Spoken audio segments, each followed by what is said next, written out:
주의 이름으로 소원합니다. 우리가 주님 사랑합니다. 아멘.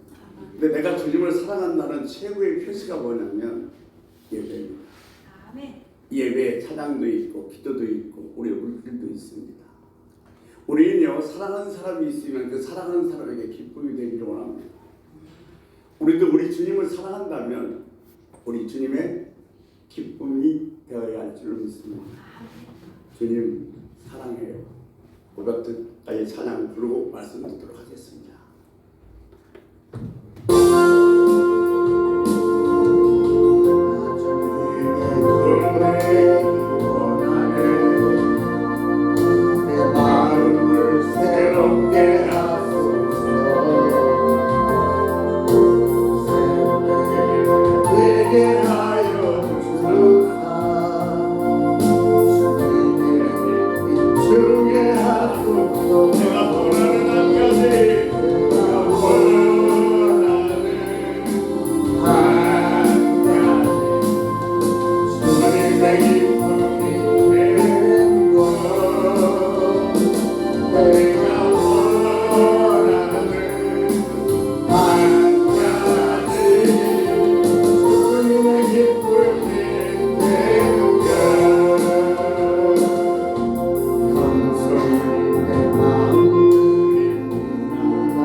오늘도 내게 주시는 말씀으로 들려오게 하여 주옵시고, 오늘도 성령님 나를 뜨겁게 가슴을 만들어 주셔서 깨달음 있게 하여 주옵시고, 뭔가 결단하는 주의 음성으로 들을 수 있는 시간 되게 하여 주옵소서. 오늘도 사랑하는 우리 주 예수 그리스도 이름으로 기도 올리옵나이다. 아멘. 오늘 목사님이 시골 고향을 다녀오다가 식사 시간도 됐고 좀 피곤해서 고속도로 휴게실에서 쉬게 됐습니다.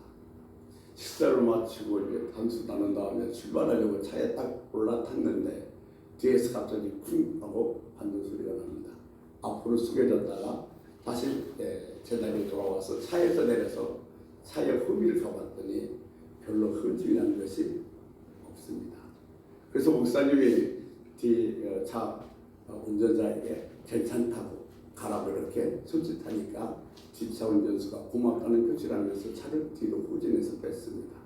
그리고 목사님이 운전하려고 다시 운전대에 앉았는데 뒤에 앉았던 5살짜리 아들이 이렇게 말합니다. 아, 그래요 목사지.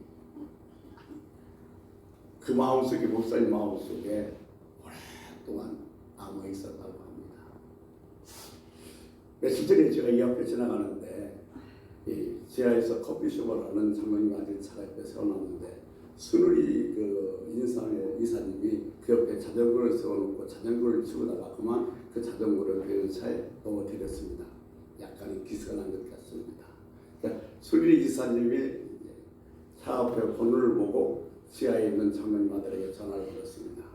장로님 아들이 막 뛰어나와서 차를 한번 살펴보더니 별로 큰 흔집이 없으니까 아니 괜찮습니다. 그러고 막 웃으면서 다시 뛰어서 커피숍으로 들어갑니다. 그때 마침 저희들이 그 옆을 지나가고 있었습니다. 제가 속으로 이렇게 생각했습니다. 아, 그래야 장로 아들이지. 아, 그래 예수 믿는 사람이지. 여러분, 우리는 언제 어디서나 잊지 맙시다. 내가 보여주는 성경이라는 사실을 말합니다. 오늘 옆 사람과 웃으면서 인사하겠습니다. 당신은 보여주는 성경입니다. 두 사람 인사하시고 당신은 보여주는 성경입니다.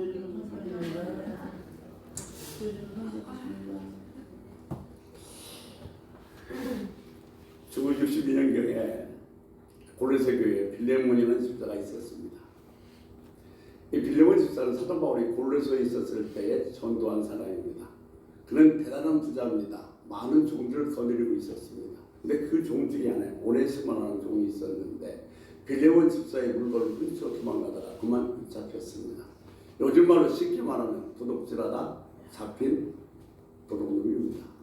그래서 그는 경찰서에 갔고 감옥에 들어가게 되었습니다. 근데 감옥에서 누굴 만나냐면 주의 종인 사도 바울을 만나게 됩니다. 여러분, 인생에 있어서 축복 중에 최고의 축복이 뭐냐고 저한테 물어본다면 만남의 축복입니다. 하나님께서 내가 복을 주실 때 반드시 만나는 사람이 달라지게 되어 있습니다. 인생은 만남에서 시작해서 만남으로 끝됩니다. 근데 만남은 두 가지 만남으로 나눌 수 있습니다. 제1의 만남과 제2의 만남. 제1의 만남은 세 가지로 나눌 수 있는데 첫 번째는 부모와의 만남입니다.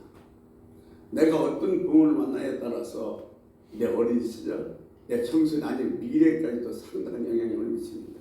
어떤 엄마는 아이가 뱃속에 있을 때 태교를 한다고 태교 음악을 듣고 자기가 그렇게 좋아하는 커피도 아이에게 해가 된다고 마시지 않습니다.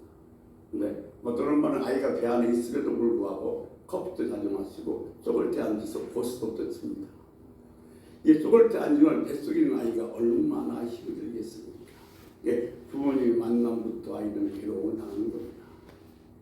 아이가 공부 좀 못한다고 책상에 앉아서 공부 좀 하려면 아버지가 들어와서 공부도 못하는 녀석이 무슨 책상머리에 앉아있냐고 마구 야단칩니다. 그러니까 어떤 아버지는 그래 잘한다 열심히 하면 너도 좋은 성적 낼 수 있어 격려하는 아버지도 있습니다. 그러니까 내가 어떤 부모를 만나는가 내 미래가 결정될 수도 있습니다. 또한 어떤 스승을 만나냐는 겁니다. 우리가 스승을 만난다는 것은 다만 지식만 배우는 것이 아니라 인격도 함께 배우기 때문에 그렇습니다. 아마 여러분도 기억이 생생할 겁니다. 세월호 사건. 학생 수백 명이 죽었고 엄청난 사회적인 이슈가 됐던 그 주인공 유병헌 씨는 스승을 잘못 만나서 구원파에 우두머리가 되고 그렇게 비참한 인생을 마치게 된 겁니다. 그의 스승은 누구였냐면 그의 장인 권신철 씨였습니다. 여러분, 우리 스승을 만나는 것은 다만 지식만 배우는 것이 아니라 내 인격도 갖추어지고 내 인생이 달라질 수 있기 때문에 어떤 스승을 만나냐가 매우 중요합니다. 저는 살아가면서 정말로 좋은 스승 한 분을 만났습니다. 제가 고등학교 2학년 때 태학위기에 올렸습니다. 그런데 거의 퇴학을 시킬 분이 있는데 저희 담임 선생이었던 손창수 선생님 이름도 있지 않습니다. 지금은 거의 되셨습니다만 각 선생님을 찾아다니면서 설득해서 저를 퇴학시키면서 학교를 계속 다니게 만들어주셔서 오늘 제가 이 자리에 있지 않나 생각합니다. 그 선생님을 생각할 때마다 매우 고마움을 느끼고 참 감사한 마음을 느낍니다. 그러니까 우리가 살아가면서 어떤 스승을 만나냐가 내 인생에 매우 중요한 어떤 전환점이 될 수도 있습니다. 세 번째는 어떤 친구를 만나는 겁니다. 친구를 잘못 만나면 타락과 유혹의 길로 들어갈 수 있습니다. 그래서 우리 속담에 친구 따라 만난다는 얘기를 하지 않습니까? 그런데 이게 부모의 만남 그리고 스승의 만남 그리고 친구의 만남이 제1의 만남이라면 우리를 진짜 행복하고 우리를 축복하게 하는 것은 제2의 만남입니다. 제2의 만남은 예수 그리스도와의 만남입니다.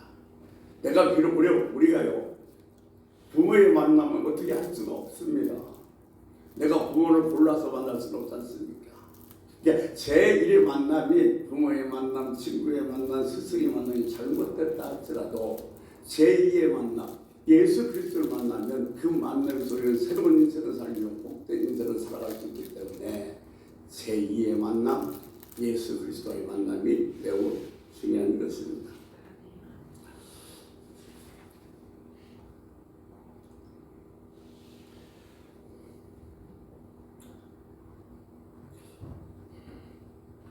주님 만나면 지금 당장 죽어도 주님 만나면 지금 당장 죽어도 천국 갑니다. 주님 만나면 영원한 것이 됩니다. 주님 만나면 자손 대대로 복 받습니다. 주님 만나면 영육간에 복을 받는 줄로 믿습니다. 그래서 여러분, 우리가 주님과의 만남, 주님 안에서 만남, 주님 없이 만남, 그것은 우리들의 선택에 달려 있습니다만은 주님 안에서의 만남과 주님 밖에서의 만남은 엄청난 차이가 있습니다. 사랑하는 성도 여러분, 여러분이 친구를 만나든 아니면 뭐 동업자를 만나든 직원을 만나든 정말 남편을 만나든 아니면 뭐 누구를 만나든 간에 예수 그리스도 안에서 만나는 은혜가 있기를 주의 이름으로 소원합니다. 야, 오네시모가 만약에 감옥에 가서 이 사도 바울을 만나지 않았다면 어떻게 됐을까요? 우리는 교도소를 교화소라고 얘기합니다. 갱생하는 곳이라고 그러죠.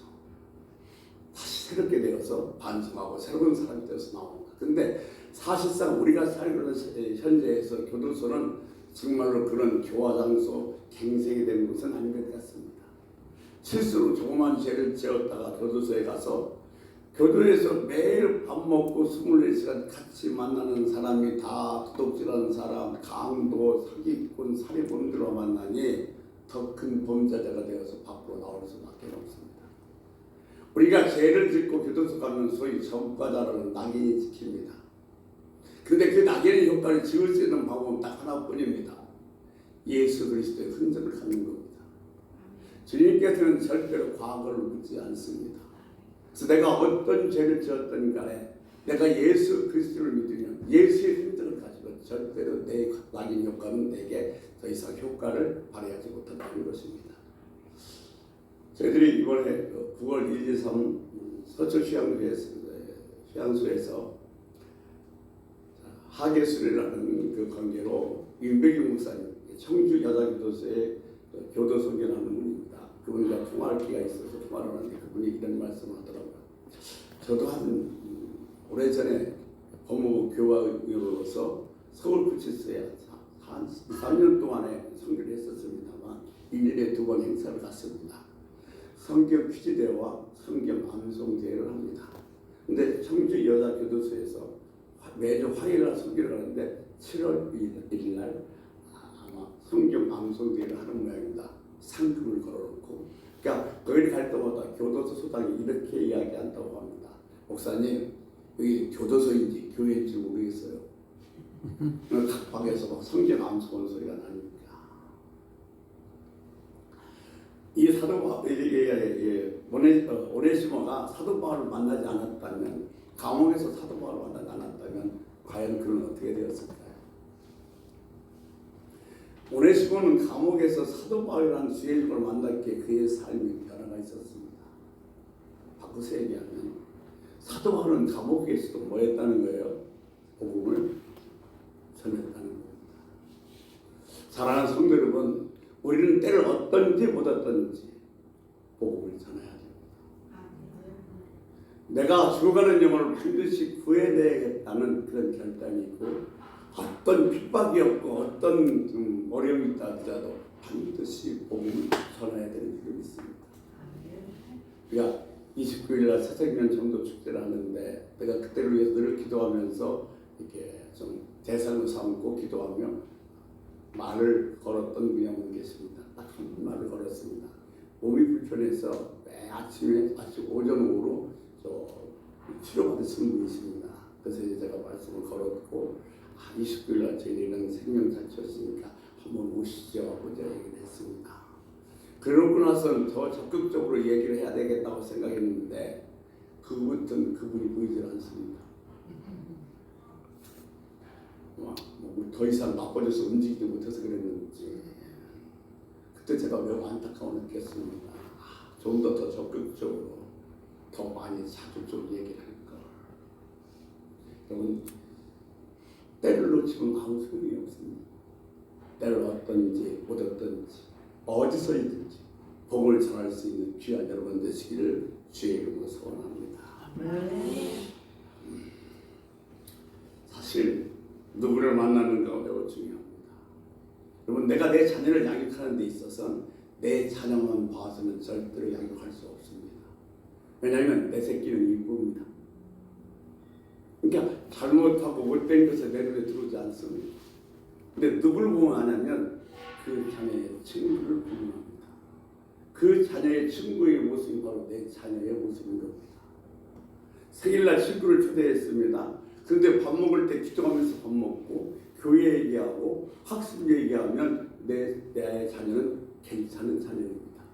그런데 생일날 친구를 초대했는데 기도도 하지 않고 밥 먹고 화장품 얘기하고 또 노래방 얘기한다고 그러면 내 자녀도 문제가 있는 겁니다. 미국 사람들은 상당히 개방적입니다. 그런데 소위 누가 해보니 5%는 우리 한국 사람보다 훨씬 더 보수적입니다. 그들이 결혼할 때 있어서는 절대로 결혼 당사자만 보지 않는다는 겁니다. 왜냐하면 결혼 당사자는 어떤 만남에서 얌전한 척도 있고 자기가 이런 모습을 보일 수도 있겠지만은 그래서 그들은 결혼할 때 꼭 누구냐면 그 상대자의 친구를 본다는 겁니다. 신랑이라는 신랑 친구, 신부는 신부 친구. 왜? 그 친구를 보면 그 사람을 잘 알 수 있기 때문에 그렇다는 겁니다. 우리나라 속담에도 그런 말이 있죠. 끼리끼리 어울린다. 술꾼은 술꾼끼리 모입니다. 도박꾼은 도박꾼끼리 모입니다.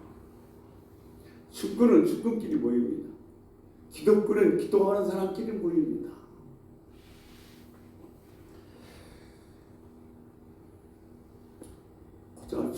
초등학교 때까지만 해도 상당히 모범생이었고 공부도 잘했습니다. 근데 중학교 들어가면서 옆자리 짝꿍에 친구를 만났는데 그 친구가 컴퓨터 게임을 하는 친구입니다. 그래서 자연적으로 컴퓨터를 배우게 됐었고 컴퓨터 게임도 본인도 하게 되는데 중학교 2학년에 올라가서 이제 컴퓨터 게임에 중독이 되어버린 겁니다. 어느 날 컴퓨터 게임하다가 계속해서 지니까 화가 난다고 밖으로 나와서 주차장에 세웠던 오토바이에다 불을 질러버렸습니다.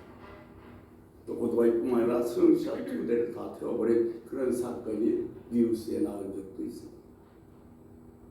그 친구가 컴퓨터 게임하는 친구를 매일 만나면 결국 어떻게 되겠습니까? 그도 그 컴퓨터 게임을 할 수밖에 없고 결국 중독자가 되고 난 것입니다. 사랑하는 성도, 한 주간 여러분이 만나는 사람이 누구입니까? 한 주간 여러분이 제일 많이 만나는 사람은 누구입니까? 어떤 사람을 만나니까 어떤 사람을 가까이 하고 계십니까? 만나면 두 가지입니다. 내가 영향력을 끼치든지 내가 영향을 받든지입니다.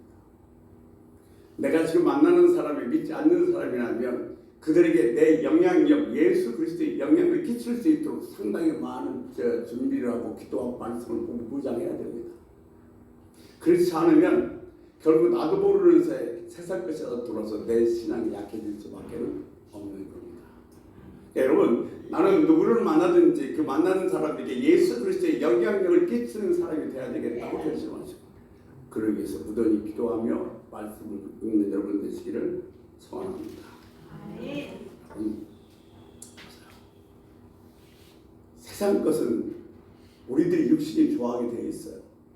우리가 예수를 믿기 때문에 세상 것을 지키지 않고 세상 것을 멀리할 뿐이지 그걸 한 번 딱 가까이 하게 되면 우리가 즐거워할 수밖에 없고 거기 빠질 수밖에 없는 게 우리 육신의 본성인 것입니다. 제법 기운받은 교회에 사양 봉사를 하신 집사님 계셨습니다. 봉고장로를 하시는데 그 봉사하시는 건 좋은데 오며 가며 운전하면서 왜 그렇게 교회에 대해서 비난을 하고 불평하고 목사님 설교를 이렇게 다 저랬다 비난하는지 아주 시끄러울 정도입니다. 그게 소문이 났어요. 그 소문을 들었던 권사님 한 분이 그 집사님 그러 내가 고쳐줘야 되겠다고 집사님을 만나기로 하고 일주일에 2번, 말을 때는 3번씩 만나서 차도 마시면서 기도도 해주고 때로는 성경 말씀 나눴습니다. 그렇게 한 4, 5개월 정도 지났습니다. 근데 놀라운 일이 생겼습니다. 그렇게 불평과 원망을 하던 봉사하시는 분이 그냥 불평과 비난은 사라지고 감사 소리가 나왔냐? 그게 아니라 이 권사님은 한 번도 그에 대해서 비난하거나 아니면 불편한 적이 없는데 그 권사님 입에서 왜요? 비난과 불평이 나오기 시작하는 겁니다. 내가 고쳐주겠다. 내가 죽습니다.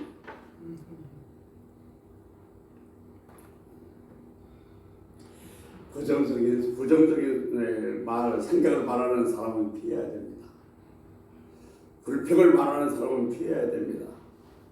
앞서 말씀드린 것처럼 내가 고쳐야지, 내가 고쳐줄 수 있어다가 내가 죽습니다. 이상하잖아요. 아니라고 하면서도 자꾸 들으면 그런 것 같아요. 아니 그럴 리 없어.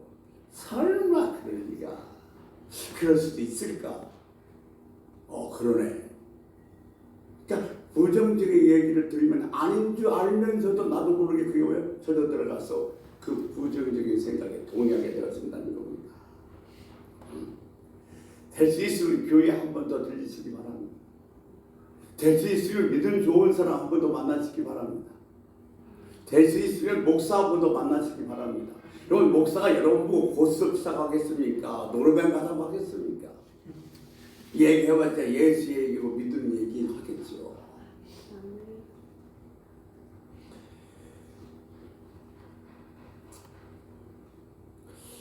한 주간에 꼭 한 번씩 주목사를 찾아오는 손님분이 계십니다. 근데 그분이 어느 날 그런 얘기를 하더라고요.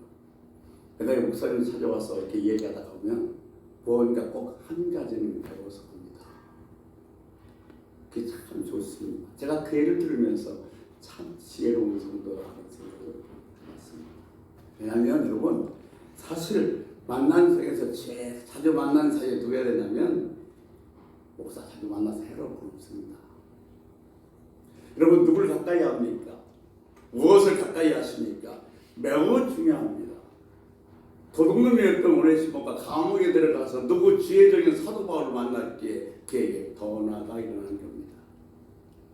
한 전문가에게 물어봤습니다. 모든 우리 인생에 살아가면서 타락하고 방종하는데 그런 것에 가장 첫 번째가 뭐냐고 물었더니 그 전문가가 이렇게 대답했습니다.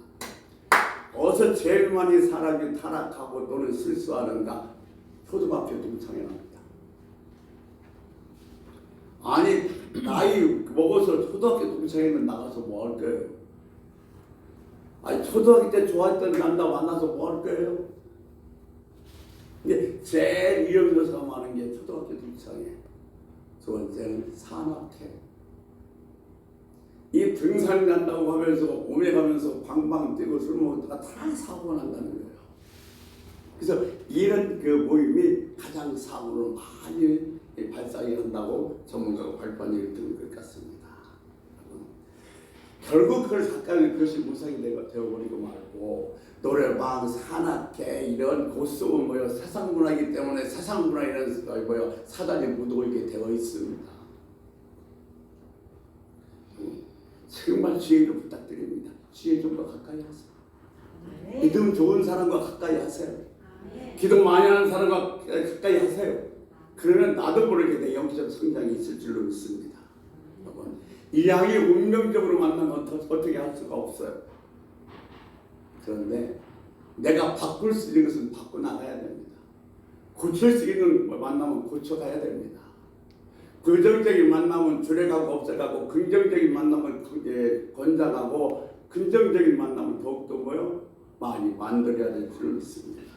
이게 부정적인 만남은 줄이고 긍정적인 만남을 내가 좀 더 많이 만들어가면 반드시 나는 변화되고 영적으로 성숙하게 될 것입니다. 우리 1절 같이 한번 보겠습니다. 이제 같이 한번 읽습니다. 시작. 그리스도 예수를 위하여 갇힌 자 된 바울과 및 형제 디모데는 우리의 사랑을 받는 자여 동역자인 빌레몬과 아멘. 지금 사도 바울은 뭐냐면 그리스도 예수를 위하여 갇힌 바 됐다고 했습니다. 이 바울은 지금 어색이기 때문에 감옥에서 한 말입니다. 그러면 나는 예수를 위해서 감옥에 갇혔다고 합니다. 또 그 전에 보면 나이 든 바울이 또 뭐야 감옥에 또 갇혔는데 왜 갇혔는가? 이 누구를 위해서 갇혔는가? 예수 그리스도를 위해서 갇혔다고 얘기를 하고 있습니다. 사도 바울은 죄를 지어서 감옥한 것이 아닙니다. 먹고 살기 위해서 감옥한 것이 아닙니다. 예수 전하라. 예수를 위해서 감옥을 한 것입니다. 여러분, 이 시간 여러분께서는 난 예수를 위해서 이런 걸 했다. 나는 예수를 위해서 이런 걸 포기했어. 나는 예수를 위해서 이 엄청난 걸 나는 그냥 버려버렸어. 나는 내려놨어. 안 했어. 이렇게 내려놓을 만한 것이 있으십니까? 사도 바울은 갈라디아에서 뭐라고 얘기까지 하고 있습니까? 나는 예수 그리스도의 흔적을 가졌으니 더 이상 나를 괴롭히지 말라고. 여러분, 예수를 위해서 사는 흔적이 여러분 삶과 여러분의 그 육체 속에 있으십니까? 사랑하는 성도 여러분, 내가 예수를 위해서 사는 흔적이 내 몸과 내 삶 속에 있어야 합니다. 예, 나는 이렇게 사는 예수를 위해 사는 흔적이 있습니다라고 내놓을 것이 있는 여러분 되시기를 주의 이름으로 소원합니다. 여러분, 주님을 위해서 내가 조금 불편하게 산다면 부끄러운 일이 아닙니다. 내부를 못 쥐고 조언을 섬기지 못하고 부정부패를 못해서 내가 정말로 좀 어렵게 산다 한다면 그건 절대로 부끄러운 일이 아닙니다. 내가 주님 때문에 정직하게 살기 위해서 좀 불편하게 살고 있다면 그것은 부끄러운 일이 아니라 예수님을 위한 자랑스러운 일인 줄로 믿습니다. 목사님이 좀 외모가 거시기합니다. 거시기가 전라도 말인데 그냥 좀 그렇다는 얘기예요. 거시기합니다. 근데 키가 1m 58입니다. 눈은 약간 40입니다. 신학교의 성적은 하위권이었습니다. 찬양은 저만큼이나 음치입니다. 그런데 이 목사님은 설렁설렁 하는데도 교회가 부흥하고 잘 됩니다. 그러니까 같은 교회에 있던 목사님이 그 목사님에게 이렇게 묻습니다. 나는 몸부림쳐도 안 되는데 도대체 이 목사는 살랑살랑 하는데 왜 부흥되는 이유가 뭐요? 그자 이 목사님이 이렇게 대답합니다. 아버지 때문에. 자, 그 말을 들었던 이 노예 목사님이 뭐라고 하냐면, 그러면 아버지는 이 목사님의 아버지는 친아버지고 내 아버지는 의붓아버지야. 그러니까 이 목사님이 하시는 말씀이 그 하나님의 아버지 말고 내 육신의 아버지. 나는 내 육신의 아버지가 뿌려놓은 걸 거두고 있을 뿐이야. 내 육신의 아버지가 예수를 위해 산 흔적이 있기에 나는 그 흔적으로 이렇게 살아가고 있어.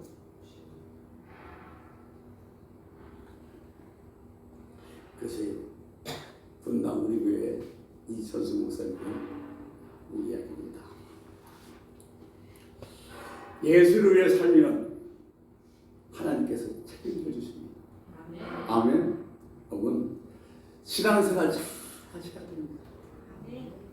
지금은 좀 여러 가지가 여러분 주일 섬수하고 이런 게 힘들고 어렵다고 하지만 언젠가는 내가 그래 말씀대로 살기를 참 잘했다 이렇게 고백한 날이 반드시 올 줄로 믿습니다. 아멘. 초록이라는 여자이 초록이라는 여자애가 있는데 아주 깜찍하고 예쁘게 생겼습니다. 근데 이 아이는 자기 어머니가 학교에 오는 걸 결사적으로 반대합니다. 이 아이가 싫어하니까 이 아이 어머니는 어린이집도 유치원 다닐 때도 한 번도 가본 적이 없습니다. 근데 이 아이가 초등학교 학교 생활 시작하니까 궁금도 했고 또 여러 가지 보고 싶어서 학부의 모임에 나갔습니다. 근데 이 초록이 엄마는 전신에 화상 3두를 입어서 꽤 흉측합니다. 성형 수술을 했어도 흉측합니다. 그러니까 사람들이 그 어린 아이들이 그 모습을 보고 뭐요? 놀립니다. 우리 엄마가. 그러니까 어느 날 학교 모임에 갔다가 돌아오다가 자기의 모습 때문에 놀림을 나르면서 우는 자기 딸을 보았습니다.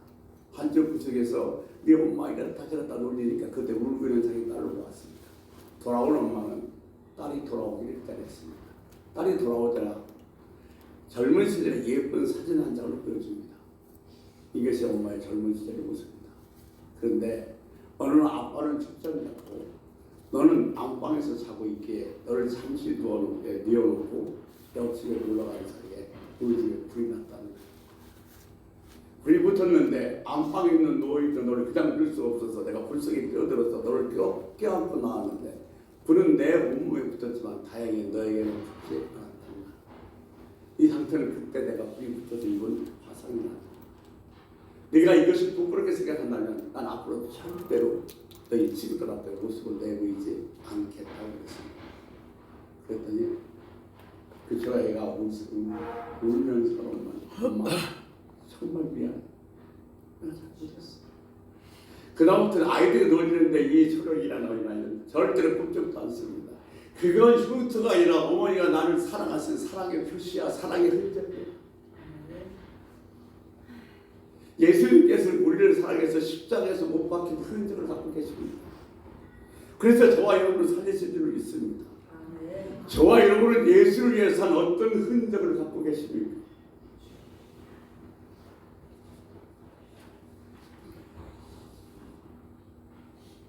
주님 때문에 때로는 내가 하고 싶은 것도 포기하고, 주님 때문에 내가 사고 싶은 것도 사지 않고, 때로는 내가 주님 때문에 배고프게 산다 할지라도 조금 더 부끄러운 모습은 이것이 예수를 위해서 산 흔적이 있습니다. 여러분 보세요. 시골에서 농사를 져서 아들을 대학까지 보내놓고 그 아들이 박사학위를 받아서 정말로 대학교 교수가 됐습니다. 그 아이의 뒷발에 있던 아버지 농부의 손은 어떻게 했습니까? 다 트고 투박하고 볼품 없습니다. 그런데 그 아들이 그 아버지 손이 부끄러웠겠어요? 그 손으로 나를 이렇게 가르쳤는데 오히려 그 손이 감사한 것입니다. 여러분, 주님의 이름으로 부탁을 드립니다. 예수를 위해서 산 흔적이 있으신가? 우리 4절 같이 한번 읽겠습니다. 4절이요? 네, 4절. 내가 항상 내 하나님께 감사하고 기도할 때 너를 말하면 내가 항상 어디 가나 너를 말한다. 이런 사람 되시기 축원합니다. 아멘. 그러면 저는 기도할 때 그런 기도를 해요. 하나님, 우리 주사랑교회 성도들이 하나님의 은혜, 사랑, 능력, 축복, 치료 다 경험하게 해주세요. 그래서 내가 어디 가서 예수 그리스도를 얘기할 때 주사랑교회 성도를 얘기할 수 있게 해주세요.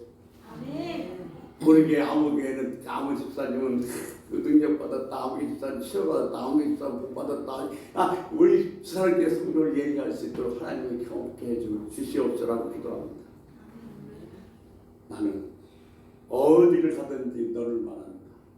여러분, 주의 종이 어디를 가든지 말하고 싶은 그런 하나님 사람이 되시기를 주의 이름으로 소원합니다. 아멘. 여러분, 주의 종이 마음속에서 감사를 느낄 수 있는 그런 하나님 사람 되시기를 바랍니다. 아멘. 제가요, 목회 30년 하면서 딱 생각나는 사람은 두 종입니다. 하나는 힘들게 한 사람, 한 사람은 힘을 있게 한 사람입니다. 물론 여러분, 힘들게 한 사람을 통해서 하나님께서도 영적으로도 많이 성장시켜 주셨습니다만, 그 힘들게 한 사람을 결국 어디서 비슷한 사람만 봐도 심장이 쿵쿵거립니다. 또 내게 힘을 준 사람, 정말 그 사람 때문에 힘 얻은 사람은 아무리 세월이 흘러도 잊어지지 않고 정말 생각만 해도 감사하고 고맙습니다. 저희 교회에서 오래전 얘기입니다. 목사 은퇴를 위해서 은퇴 보험을 들었습니다. 한 달에 재정에서 꼬박꼬박 보험을 나갔는데 어떻게 우연한 기회에 저희들이 알게 됐습니다. 보험금은 나갔는데 보험은 들지 않았습니다. 3년? 4년? 그러니까 재정에서는 꼬박꼬박 보험을 나갔고 그 보험을 담당하던 설계사는 장모님 아들이었습니다. 지금 같았으면 왜 안 넣었어? 이번 달부터 너 그러고 말았을 거예요. 근데 그 당시엔 젊은 시절이니 어떻게 하나님 돈을 그렇게 개인적으로 이용할 수 있냐고 제가 강조했어요. 그게 문제가 돼서 그것이 화가 되니까 거기에 연루된 사람 모두 한 10명 좀 이상의 교회를 나갔습니다. 성가대, 반주자, 주일학교 교사 다 나갔어요. 그러니까 당장 다음 주부터 주일학교 예배를 드릴 수가 없는 거예요. 어떻게 하고 고민하고 있었는데 한 13년째 전화가 왔습니다. 그 아이들 이름이 태호라는 아이인데 초등학교 3학년 때 처음 아버지 따라서 저희 교회에 왔습니다. 근데 처음 온 아이인데 뭘 알아서 그랬는지, 아니 나이 든 어른 교인보다 아멘 소리가 얼마나 큰지, 아멘 하는데 제가 오히려 은혜가 되더라고요. 그 아이가 그러더랍니다. 엄마 아빠, 내가 피아노를 배워서 찬송가를 칠 수 있는 곡은 이런 곡을 칠 수 있어. 내가 이렇게 찬송가를 칠 테니까 자, 엄마가 사회가 보고 아빠가 말씀 준비해서 주일날 예배를 드리자. 근데 그 아들 얘기를 듣고 부모가 뭐라고 하겠어요? 감동될 수밖에 없지 않습니까? 그래서 이제 그 다음 주일부터 그 태어난 아이가 반주하고 어머니가 사회 보고 아버지가 설교해서 이제 주일날 그 예배를 드렸습니다. 그런데 아무리 세월이 흘러도 제가 그 아이를 잊을 수 있겠어요?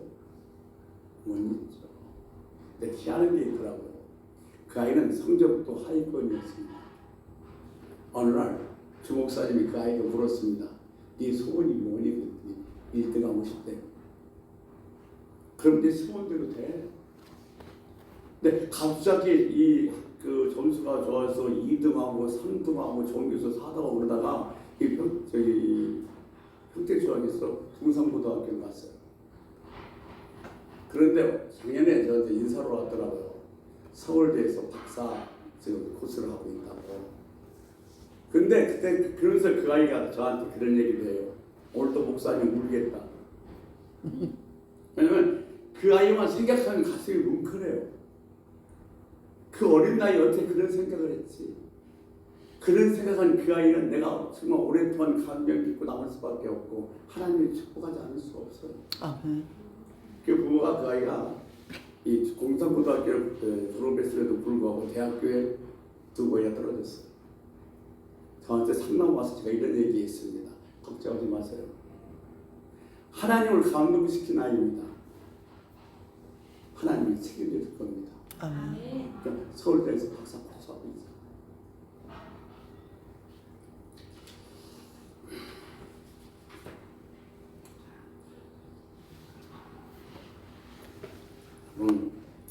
제게 부탁드립니다.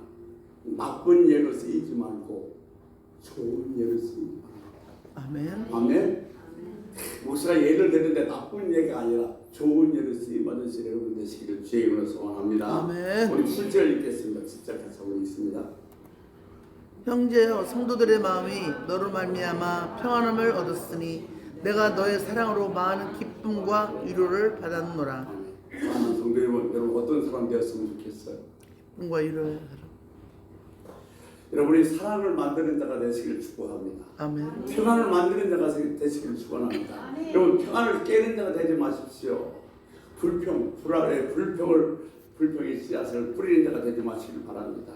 여러분 성령 충만하면 원수가 없습니다. 친밀합니다. 사랑합니다. 많은 사람들이 모여들게 되어 있습니다.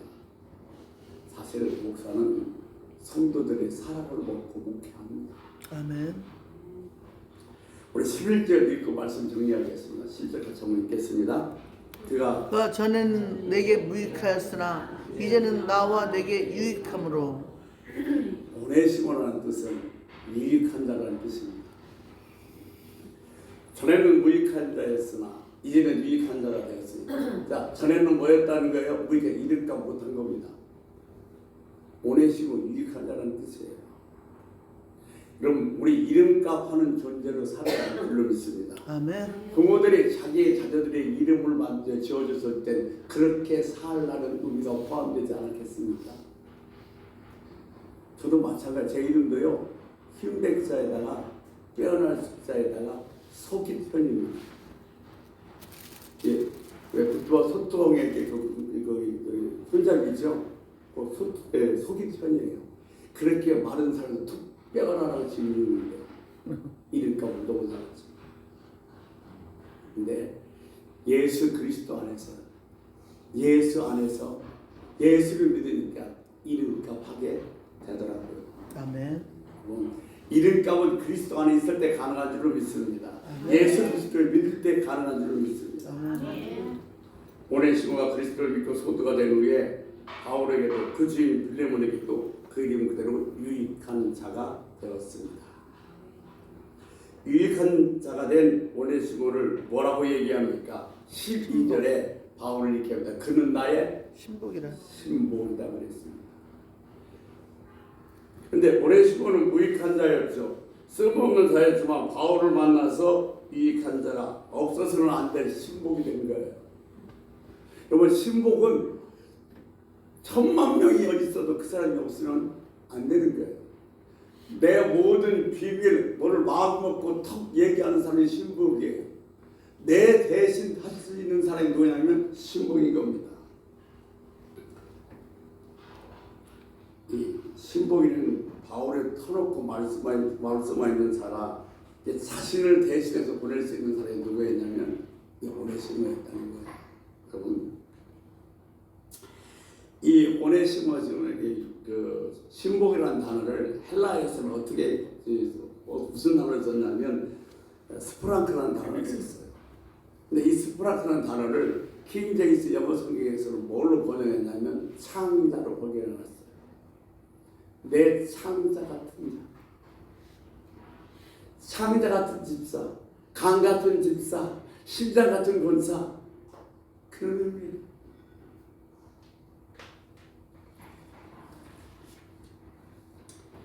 바울이 내 신복이라고 말하는 것은 오네시모를 대할 때 나를 대하는 것처럼 대해달라는 이야기인 것입니다. 여러분, 신복, 가슴에 있는 복덩어리가 신복입니다. 사랑하는 성도 여러분, 하나님의 간 같은 허파 같은 신장 같은 그런 주의 백성들이 되시기를 주의로 축원합니다. 수천 명이 있다 해도 그 사람이 없으면 안 되는 사람, 그런 예수 그리스도 안에 신복이 되시기를 주의로 축원합니다. 주님의 신복으로서 유익한 자의 삶을 살기를 원합니다. 내가 살면서 성도라는, 권사라는, 집사라는, 목사라는 이름값 하면서 살겠다고 우리 주여 한번 부르고 통성으로 기도하다가 자연스럽게 마무리하겠습니다. 주여 한번 부르시겠습니다. 주님! 네. 감사합니다.